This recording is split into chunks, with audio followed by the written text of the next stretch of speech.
Hoy vamos a meternos de lleno en el motor del sistema legal que básicamente moldeó el mundo occidental, las acciones romanas.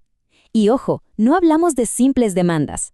Hablamos del esqueleto mismo que permitía que un derecho pudiera, existir en la práctica. Porque en Roma, sin una acción, un derecho era poco más que tinta sobre un papiro. Entonces, la pregunta del millón es esta. Si una persona era dueña de algo, o si alguien le debía dinero, ¿cómo lo hacía valer? ¿Cómo pasaba del «esto es mío» al «dame lo que es mío» ante un juez? La respuesta, y esto es lo fascinante, no estaba en el derecho en sí, sino en la llave que lo ponía en movimiento. Y esa llave era la acción. El famoso jurista Celso dijo que era el derecho de perseguir en un juicio lo que se nos debe, pero la idea es todavía más grande. La acción es el mecanismo, el engranaje que permitía ir ante un magistrado y transformar un derecho abstracto, una idea, en una realidad concreta, reconocida y respaldada por el poder de Roma. Para entender bien este sistema, vamos a seguir esta ruta. Primero, vamos a ver qué es exactamente una acción. Luego nos metemos con la división más importante de todas, las acciones in rem y las in personam. Después exploraremos otras clasificaciones que son clave y para cerrar veremos los efectos y las consecuencias de todo este proceso. ¿Listos? Muy bien, entremos en materia. Para pensar como un jurista romano hay que cambiar el chip. El sistema no se basaba en la pregunta ¿qué derechos tengo?, sino en ¿qué acciones tengo a mi disposición? La acción era, literalmente, el derecho puesto en marcha, el derecho en movimiento. O sea, la acción era esa herramienta específica que te daba el sistema para poder plantarte frente a un juez y decir, esto es mío o esta persona me debe algo. Era el puente entre tener la razón y que te la dieran oficialmente. Sin esa herramienta, sin esa acción concreta, tu derecho se quedaba en el aire. Ahora sí, llegamos a la clasificación más importante, la que los romanos llamaban la summa divisio, la gran división. Y vamos a empezar con las acciones que, como su nombre lo indica, persiguen a una cosa, las acciones in rem. Fíjense en esta tabla porque es fundamental. Esto separa dos mundos que hasta hoy estudiamos en derecho. Por un lado, la acción in rem va detrás de una cosa, no importa quién la tenga. De aquí nacen los derechos reales, como la propiedad. Y por el otro, la acción in personam apunta a una persona específica, al deudor.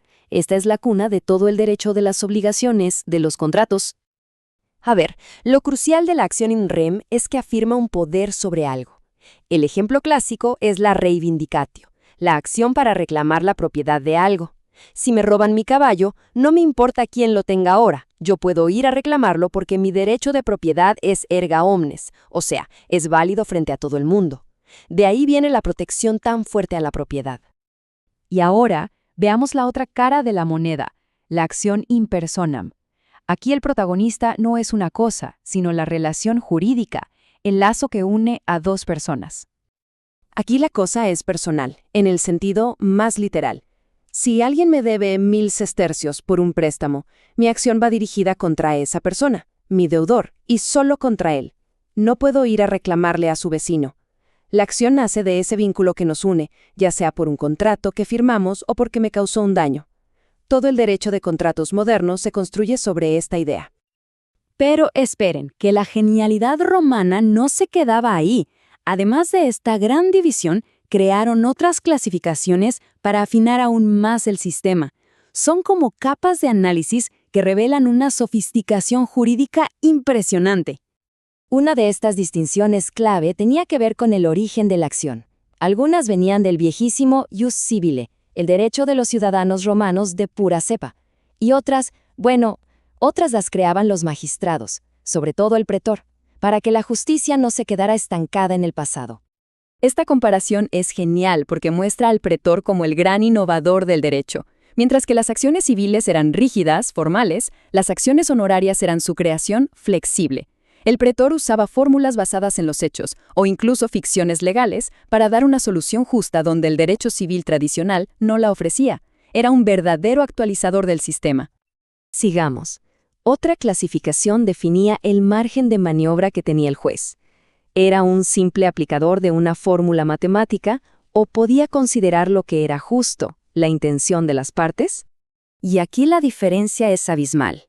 En las acciones de derecho estricto, el juez estaba atado de manos por la fórmula. Pero en las de buena fe, como en una compraventa, la fórmula incluía las palabras mágicas ex fide bona. Esto le daba al juez un poder enorme para analizar el comportamiento de las partes y decidir con equidad. Es la lucha entre la letra fría de la ley y el espíritu de la justicia. Bueno, ya vimos los tipos de acciones. Ahora la pregunta es, ¿y qué pasaba después? Una vez que se iniciaba el proceso, ¿cómo cambiaba el juego para los involucrados? Vamos a ver los efectos. El proceso tenía dos grandes etapas. La primera, in jure, era frente al magistrado. Y aquí ocurría algo clave, la litis contestatio. En este momento, el derecho original que tenías se consumía, se extinguía y se transformaba en una nueva relación, la del juicio. Luego, en la segunda etapa, apud judicem, un juez privado analizaba todo y dictaba sentencia, creando una obligación completamente nueva, la de cumplir con lo juzgado. Y las consecuencias de esa sentencia eran serias. Sí, la condena casi siempre era en dinero, pero había acciones arbitrarias que te daban la chance de devolver la cosa para evitar el pago. Peor aún, perder ciertos juicios podía llevar a la infamia, una especie de muerte civil. Y el efecto más profundo era la novación. Tu derecho original desaparecía, reemplazado por completo por la sentencia. No había vuelta atrás. Y todo esto nos lleva a esta frase, que es un pilar del derecho hasta hoy. Una cosa juzgada se tiene por verdad. Una vez que un juez dictaba sentencia, esa decisión se convertía en la verdad legal, indiscutible. La controversia moría ahí, creando una nueva realidad jurídica entre las partes. Punto final. Toda esta arquitectura legal, toda esta ingeniería de acciones, fórmulas y efectos, no es solo historia antigua, es literalmente el ADN de nuestros sistemas de derecho civil. La gran distinción entre derechos reales y derechos personales que se estudia hoy en primer año de derecho es una herencia directa de la summa divisio de los romanos. Y con esto cerramos con una reflexión. Cuando hoy vemos nuestros códigos, con sus tipos de demandas, sus recursos, los efectos de una sentencia, no estamos viendo, en el fondo, los ecos de un sistema diseñado hace más de 2000 milenios. Quizás, la estructura fundamental de cómo entendemos la justicia no ha cambiado tanto como creemos.